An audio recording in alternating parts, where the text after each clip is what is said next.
So our first talk is Fai Mak from Cornell and also Muscular Hamburg. Please. All right. You guys can hear me clearly? All right. So I will be talking about, first of all, actually, thank you for inviting me over to this wonderful place. And I will be talking about electrical transport. And if I have time, maybe touching upon a little bit of quantum oscillations in the quantum insulator.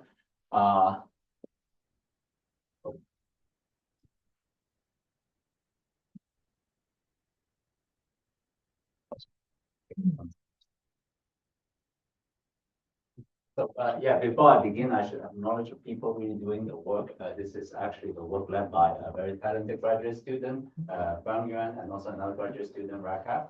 And also part of the work was done by former postdoc now in the Zhejiang University, Fai Mak.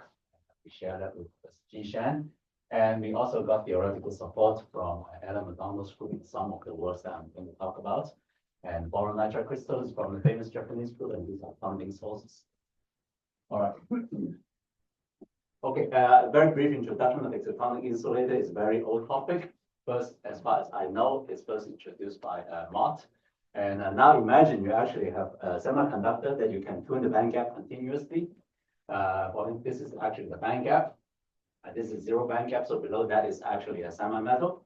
So as long as you can tune the band gap to go below the binding energy for the excitons, and you expect that the exciton to be spontaneously formed below this value of band gap, and this is called an excitonic insulator because it's actually an insulator for the charge carrier, but there is a fluid of excitons because of the Coulomb interaction or Coulomb attraction between the electron and the holes. And you can also divide further the excitonic insulator into the semiconducting regime for a positive band gap, and also for in the semi-metallic regime for a negative band gap. This is related to the VEC-BCS crossover. And I'll be talking about dipolar excitonic insulators, in which the excitons carry a permanent dipole. Probably first introduced this term by one of the audience here in the quantum Hall context. So what we do here is actually a double layer system. Like a monolayer molyselenide and a monolayer of tungsten selenide, separated by a very thin boron nitride, which is on the order of 1 to 2 nanometer. And these two materials actually has a type 2 band alignment. What I mean is actually that there's a conduction band minimum in the moly layer and valence band maximum in the tungsten layer. And before you apply any bias voltage between the two layers, the Fermi level actually of the electron and the holes, they are aligned. And you can apply a bias voltage between these two layers. Then you separate the electron and the whole Fermi energy by the amount of voltage that you apply equal to VT. And the original band gap of the material is this EG here. So once you apply a bias voltage, you effectively shrink the effective charge gap size of the system by an amount of VB. So it's equal to EG minus VB. So now you actually have a system with a continuously tunable charge gap. So if you can actually tune the charge gap, which is EG minus VB, to be smaller than the binding energy to form excitons, then you would expect the system to form spontaneous dipolar excitons, like illustrated here. Or in other words, it's actually that if you apply a bias voltage to be larger than the exciton energy, then you actually can form this fluid of excitons in the system. And what's nice actually in this system is that the VB is equal to the sum of the electron and the whole chemical potential. So the exciton chemical potential, which is equal to the exciton chemical potential. So the exciton chemical potential is actually continuously tunable by just simply applying a bias voltage VB here. And furthermore, we can actually put top and bottom gates to the system. Then we can actually tune the electron hole imbalance. We can study the doping of an excitonic insulator, which I will also talk a little bit about. All right. So a very brief comparison with bulk excitonic insulators. In this case, the electron and holes are separated in real space, not in momentum space. So we don't expect a CDW or lattice instability in our excitonic insulator. And as a result, we actually expect superfluidity in this exciton fluid. And actually, we can put separate electron and hole contacts to the system. So we actually can form an exciton reservoir that can support continuously tunable exciton density and chemical potential, and which will allow us to actually directly establish direct thermodynamic and transport evidence for excitonic insulators compared to the bulk material, which is always pretty hard to show that whether this is really an excitonic insulator or not. Okay, so what is the binding energy that we are talking about in this type of system? So you can look at an optically excited exciton in a monolayer material. In this case, the electron and the holes are bound by the Coulomb attraction. And in the 2D materials, what's special is actually that the Coulomb field lines that's responsible for the binding live mostly outside of the plane, and it's weakly screened by the dielectric constant of the surrounding dielectric. And so the binding energy is very large. How large for this kind of excitons in a monolayer is about 0.4 eV, compared to the gap size of about 2 eV, so it's about 20 to 30% of the gap size of the band gap. So it's very large exciton binding. That will have actually quite interesting implications for exciton condensation if you have such large exciton binding, because in 2D, the maximum degeneracy temperature is proportional to the maximum exciton density that you can put into the system. The maximum density you can put into the system is actually limited by the ball radius of the excitons, because you don't want to put them too close, otherwise they will ionize. And so this maximum exciton density is proportional to a factor of one, and then divided by the ball radius square of the excitons. And this factor here is actually nothing else but just the exciton binding energy. So it's a factor times the exciton binding energy. And this factor from some quantum Monte Carlo calculation is about half. So you plug in the number if you have 0.4 eV binding energy, and that's very large energy scale. So you actually easily can get a degeneracy temperature to be above 1000 Kelvin. So that's why this actually was initially proposed as a platform to achieve a very high condensation temperature or the degeneracy temperature for the excitons in 2D. All right, but that's too good to be true because those are excitons in the monolayer, and you optically excite them, and they live for a very short time. So you don't really have enough time for them to equilibrate and do interesting physics with it. So a more promising system is actually to divide the electron holes in space, and then put electron in one layer and hole in the other layer, and separate by a spacer, so that you don't actually, you can quench the tunneling, you can quench the recombination of the excitons. And this spacer actually will reduce the binding energy of the exciton to about 10 of milli-electron volt. That's what we usually do experimentally. So that will substantially reduce the degeneracy temperature, but you still can get pretty high degeneracy temperature. For instance, this is a earlier paper about 10 years ago now from Faulkner et al. That this is plotting the phase diagram of this spatially separated electron and hole system. And you can get a degeneracy temperature to about 100 Kelvin for a 2 nanometer spacer before hitting the Mott transition, and a BKT transition on the other 30 Kelvin maximum. So it's still pretty decent, even if you put a spacer in it, and the exciton interaction would actually further increase the temperature scale of this double layer fluid. So just a very quick word on comparison with the earlier works in quantum Hall system. So this is a zero field version, zero magnetic field. We don't need to apply any magnetic field. There's no lambda level. And so these are real excitons with electron and holes. And the exciton binding energy is very large in this system. So the temperature scale is typically orders of magnitude higher. And I will also show that in this case, actually forming a trion fluid is possible in this zero field version. So this is the outline. Probably I will only be able to talk about the first two parts of the talk. That I'll talk about, that there is indeed an excitonic insulator that can support the exciton fluid, and we can also stabilize an equilibrium trion fluid when the density is tuned to be about right. Okay, so this is our device structure. Just a few quick words is that to really make the device work, we have to divide the device into two regions. One is the channel region that supports this exciton fluid, and then another region is the contact region, which can make pretty good contacts to this channel region here. So to make this contact region, we apply a large electric field using these two gates. So we fix the electric field, and that would heavily dope holes in the hole layer and electrons in the electron layer in this contact region. So once it's heavily doped, we can reduce the contact resistance getting into the channel region. And that's how we actually make this work. And we use a bias voltage to stabilize these excitons here. And the spacer is chosen such that we don't really have much tunneling going on in the system. So it's actually an effectively equilibrium exciton fluid with negligible interlayer tunneling. And we can actually simulate the electrostatic phase diagram of this device. This is plotting as a function of the bias voltage, which is this VB here in the device. and also the gate voltage, which actually tunes the electron hole density imbalance with a fixed electric field. Okay. And you can divide the electrostatic phase diagram into 4 regions. The II region is very boring. There's no electron, there's no hole in the system, so both layers are charge neutral. IN system means that there is N doping or electron doping in the electron layer, and PI, there is hole doping in the hole layer. And the more interesting region is this PM region that you actually have both electron and hole doping in both of the layers. Okay, so that's you really can support the excitons in this region. Okay, so we can actually map out this electrostatic phase diagram using compressibility measurement. And how we do it is actually we measure something called the penetration capacitance. We use a small AC gate voltage to excite the top gate and then try to collect the displacement current or the charge accumulated at the bottom gate here.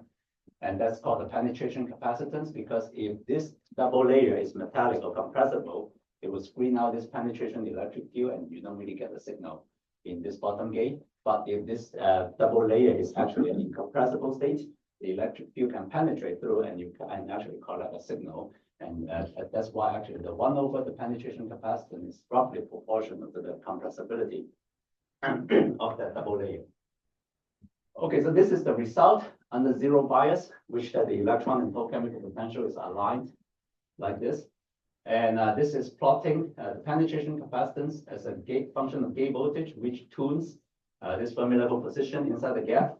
And once you tune the Fermi level position to hit the conduction band minimum, then you see actually a sharp drop of the penetration capacitance, because now the electric field, the penetration electric field is totally screened once you put electron in the electron layer. And then the same thing, you can also move the Fermi level down to the valence band maximum. Then once you hit the valence band maximum, the penetration field is suddenly screened also. So you go from an incompressible state in the middle and then to compressible states for both electron doping and hole doping. All right. And you can also do this under varying bias voltage. In this case, you separate the electron and hole chemical potential and effectively reduce the charge gap, because remember the charge gap is equal to the EG, which is the original band gap minus the VB. And you can pretty much read off the charge gap by just the distance between this electron edge and hole edge here. So you can directly read off. So with the increasing VB, the charge gap will just continuously close at this tip here, then you will just get low gap after that. And then above that, you just get this PM region, and the IN region, II region, and PI region that you can actually now compare with the simulated electrostatic phase diagram. And you can see that all the 4 regions there, II, IN, PI, PM regions, which is good. Okay, so this red region means incompressible, that the state is actually having a charge gap.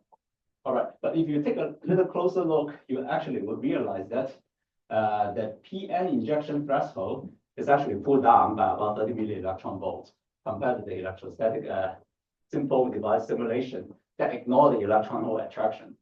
So the PN injection threshold is like lower by about 30 milli-electron volts.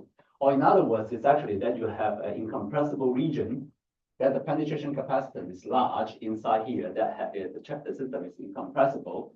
But it's inside the PM region, that would mean that you actually have electron hole pairs in the system. So that this triangle, this little triangle here, supposedly is the excitonic insulator that is incompressible, but with electron hole pairs.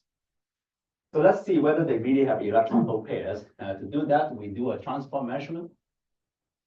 So this is a simple, called a drag counterflow measurement. People used to do a lot in this double layer quantum Hall system.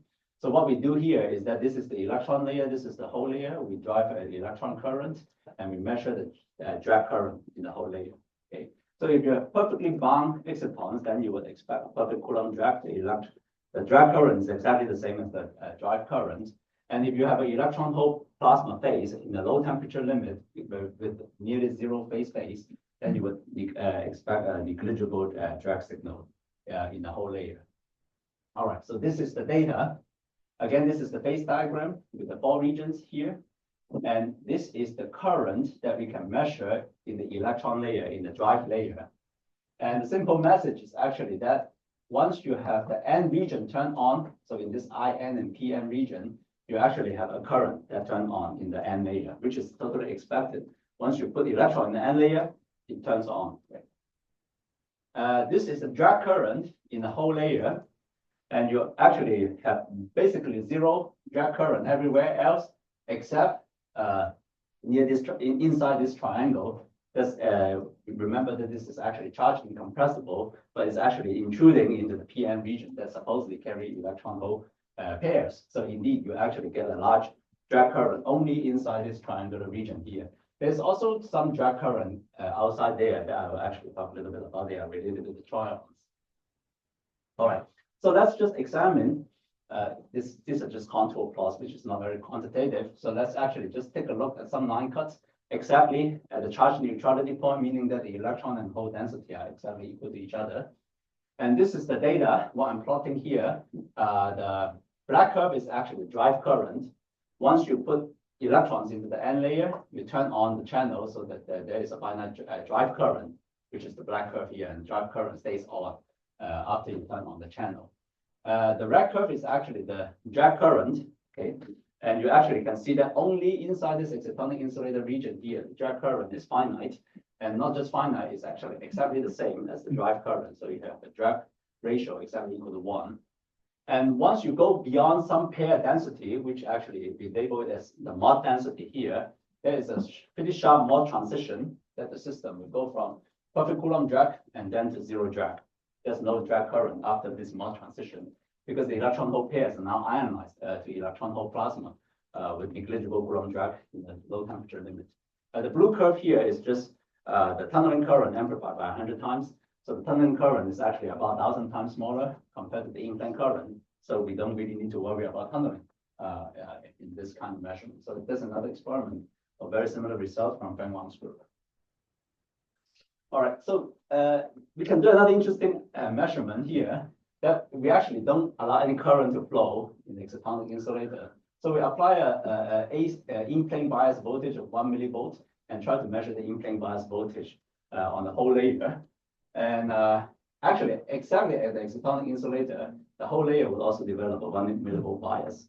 So that this measurement really shows that the two layers basically behave like a single system in this excitonic insulator, which actually is not maybe not that surprising. All right, these are some temperature dependence and the perfect Coulomb drag. The short story is actually that the perfect Coulomb drag can live to about 20 Kelvin. This is about 2 orders of magnitude higher compared to what's been achieved in the double layer gallium arsenide quantum well because of the very large binding energy in the system. All right, so to summarize, this is a sort of the simple phase diagram of the system that because of the Coulomb interaction, the electron hole injection threshold is now pulled down by the exciton binding energy, and we get a triangle of excitonic insulator that the system is charging compressible that supports a mobile electron hole pairs in the system that you can drive an exciton current. And the amount that it gets pulled down by the electron hole interaction here, you can directly read off the binding energy for the excitons. So in this particular case, the binding energy of the exciton is about 30 milli electron volt, which is dependent on the thickness of the spacer you put in between the electron hole layers. If you put thinner spacer, you get larger binding energy. All right, so I told you about this perfect Coulomb drag measurement. So there's another measurement that actually is also very sensitive to interlayer Coulomb interaction, although the measurement is even simpler. And you just do the 4-terminal resistance measurement in your whole layer, and then while leaving your electron layer in an open circuit configuration. And so if you have, just simply think about it, if you have bound electron hole pairs, because the electron current is not allowed to flow in this configuration, that you would just measure an infinite resistance or diverging resistance in your whole layer. On the other hand, if it's electron hole plasma, you just have negligible interlayer Coulomb interaction, then this resistance is mostly the monolayer resistance of the whole layer, right?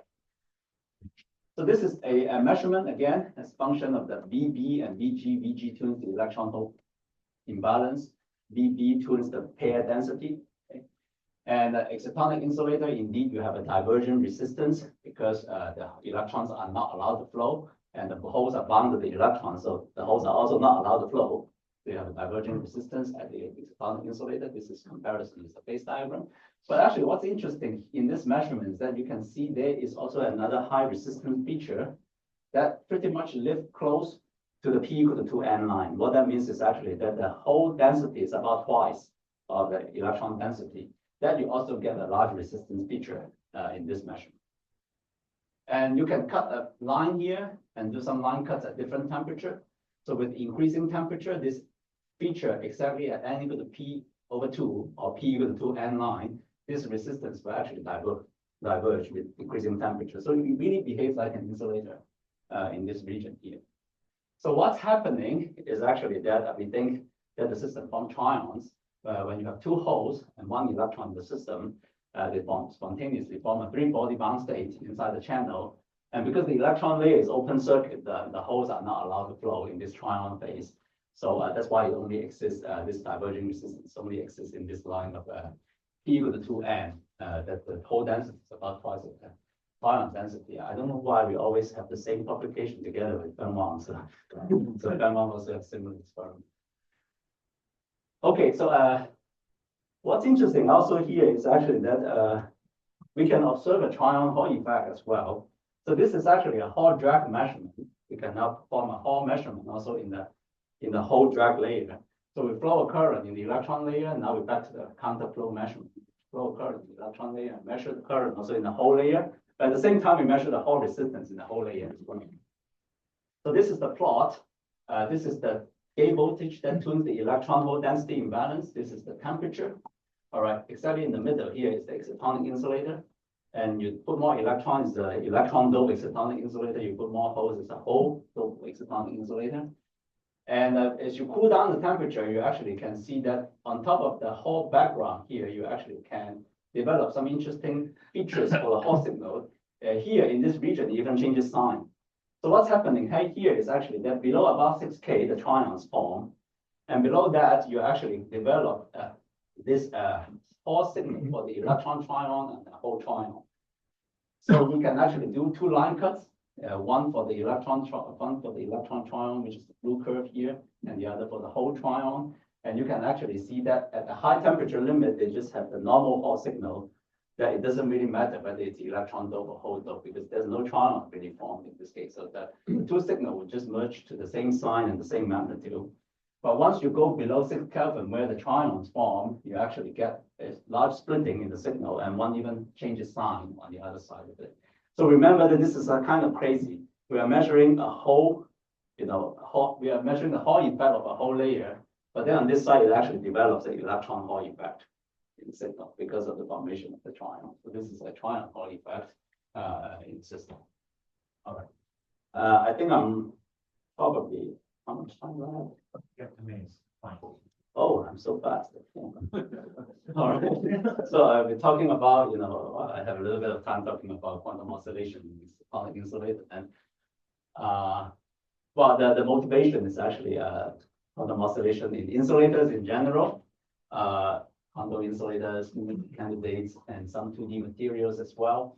It's actually somewhat surprising because there's no Fermi surface, and how can you still get a quantum oscillation in an insulator? So our hope is actually that this tunable excitonic insulator will just shed some light on this kind of problem. Okay. So this is a phase diagram. Again, VB tunes the excitonic chemical potential. VG tunes the electron hole pair, electron hole density imbalance. But instead of zero magnetic field, now we just turn on a very large magnetic field at 12 Tesla, and you can see maps like this. And this is actually, let me just remind you that we are just doing this type of measurement. We just measure the 4-terminal resistance of the whole layer, leaving the electron layer in the open circuit. Okay. So this is the triangle for the excitonic insulator. And in this measurement geometry, because the electrons are not allowed to flow, so you get an insulator, a diverging resistance in this triangle here. All right. So let's look at some line cuts again. So if I just do a line cut here, far away from the excitonic insulator, then I just get the usual quantum Hall effect for the whole layer. This is the red curve is the Hall conductivity, so you get nice quantum Hall plateaus 1, 2, 3, 4, all those lambda levels of degeneracy equal to 1, and then you get the RXX minimum also along this line. So this is very simple. Just decouple the electron and holes, and you can also see the plateaus in this color map here. And but on the other hand, once you cut along a line that actually cuts through the excitonic insulator, now you can actually see that in between the quantum Hall plateaus, for instance, this 5 and 6 quantum Hall plateau, now you actually can get a reduced sigma XY signal and a larger RXX signal. So you actually get a large RXX for the suppressed sigma XY And below filling factor equal to 5, then the system actually turns totally into an excitonic insulator with zero Hall response, but diverging resistance, this measurement. All right. So this is to compare that if you have no Coulomb interaction between the electron hole layers, then they just have decoupled quantum Hall for both the hole layers, which are the blue lines, the electron layer, and the orange lines. And then you just have this, quantum Hall states of the electron hole layer separately. And I just want to tell you that we only observe quantum Hall states in the whole layer because we are only measuring the whole layers in this case. That's why you only see the blue lines pretty much. All right, so we can then also cut a line along the charge neutrality point, electron density equal to the hole density, and then now really examine the detailed magnetic field dependence up to 31 Tesla. And this is exciton chemical potential. This is magnetic field.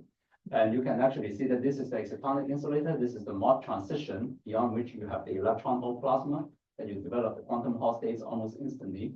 But the excitonic insulating state actually expands under a magnetic field because of the diamagnetic shift of the excitons. And now you actually can see that under high magnetic field, the large resistance feature of the excitonic insulator is now intruded by this quantum Hall states, or the layer decoupled quantum Hall state labeled as 1, 1, 2, 2, 3, 3, 4, 4. What that means is actually that this the electron in the nu 2 quantum Hall state, and the hole is also in the nu 2 quantum Hall states. So I skip this. And you can also do Coulomb drag. In the excitonic insulating region, you have perfect Coulomb drag. And then, but once you evolve into the quantum Hall region, you have zero Coulomb drag. Okay. So what's happening, well, maybe long story short, what's happening is actually that in the small magnetic field or zero magnetic field region, the exciton binding energy is very large compared to the cyclotron energy for both the electron layers and the hole layers. So in this case, actually, the excitonic insulator really dominates the phase diagram. And on the other limit is actually that where under very large magnetic field or small binding energy for the excitons, in this limit that the binding energy is small compared to the cyclotron energy of the electron and holes, you really have the quantum Hall states winning. And in this case, actually, you have a counterpropagating edge states for the electron and holes. They are, you can call it decoupled quantum Hall. You also can call it a quantum spin Hall. In this case, the spin is like the layer, degree of freedom. So in between intermediate field, you would expect phase transitions or periodic phase transition between excitonic insulator and quantum Hall states, because the two states just compete with each other. And by the way, once you form the excitonic insulator here, the counterpropagating chiral edge state of the electron and hole, they will gap out because of the interlayer phase coherence. So we don't really have edge states even in this excitonic insulator. That's something different compared to the whole hole or the electron-electron quantum Hall system. So we collaborate with Alan, and they calculated the mean field phase diagram. Long story short is actually that it roughly agrees with our experiment, except that it fails to capture the Mott transition in this mean field theory. And we can also measure compressibility. You can also see gap oscillations in the intermediate regime. And you can also dope the system away from charge neutrality. You can even start seeing, finite angular momentum excitons as well. I see Yang standing up, so I should stop here. And this is the summary and outlook. Thank you for your attention. You've got a quantum Hall effect of tryons. Very interesting question. Actually, let me say here that the Hall effect is getting pretty large. Actually, you can see that it's getting to 15 kilo ohm already in this magnetic field of about 2 to 3 Tesla. So I think there's a possibility getting there. But now what's the difficulty of getting really into the quantized regime for the tryon is that the tryons require the 2 electrons. Let's say we consider 2 holes and 1 electron. The 2 hole has to occupy different values because of Carter exclusion. And under large magnetic field, because of the large G factor in this material, there's a large Zeeman splitting here. And that will unbind the tryons eventually at large enough field. And that's why, like the data that I present to you, under very high magnetic field, we don't really identify any tryon phase. But that's, I think, is the difficulty that we need to probably reduce the thickness so that the tryon binding energy is larger to win over this competing Zeeman energy. Then there's a chance to see the tryon quantum Hall effect. Further questions?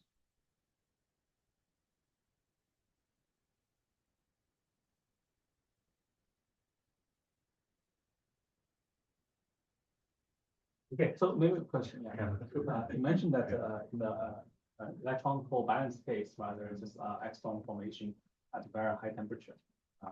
Now you mentioned there's some classical ghost gas regime. Is it possible to design experiments measure the kind of both statistics some way, even though you're not getting superfluidity yet? I think the compressibility measurement can, you look at how the compressibility scales with temperature. Actually, I mean compressibility, I mean the electron hole compressibility. So it's actually the exciton compressibility, Yeah. not the charge compressibility. Right. And we did some experiments there, and there is enhanced compressibility at low temperature. But I think that actually would already show a little bit of both this. Is it possible to do some sort of measures of noise, that, both in fermion, the noise is different in transport? Well, actually, if you really measure the noise, we recently measured the noise, and the noise are perfectly correlated in excitonic insulator. And we have not really measured carefully the Barnard factor, and also we have not carefully measured at higher temperature yet. But that's Okay, long. Oh, Yeah, Just very quickly, so still have no luck in making good contact to you. actually, we have better luck these days. I mean, the electron contact is just that it can be good. It's just less reliable. So if we make 8 of them, maybe 2 work. But the 2 work actually, they have reasonable contact resistance. Reasonable, I mean, for the TMDs is 50 kilo ohm. In this case, it's pretty reasonable. So it's just that the chance is low. So to really do a exciton full terminal transfer measurement, we are still struggling with that. Yeah. I have a very general question. So if you compare with the heterostructure excitonic insulator system with other like solid state system, which is still on a debate like tantalum, nickel, cyanide. So I'm curious, what's the advantage or disadvantage of this system compared with other like single material? I can only think of the advantage. But the advantage, the advantage is that the main advantage is actually that the electron and holes are separated in real space. You can really put contacts to each layer, so that forms not only the reservoir for the excitons that you can really control the chemical potential and density, but you can also independently access the transport properties in each layer separately. So you can really do the measurement that I don't think you can do in the bulk, because it's separated momentum space. You just don't know how to make momentum wires, right? You don't know how to make wires that differentiate the momentum. But here you just make wires differentiating the layer, which you can do. Okay, yeah, let's come back again. Very important.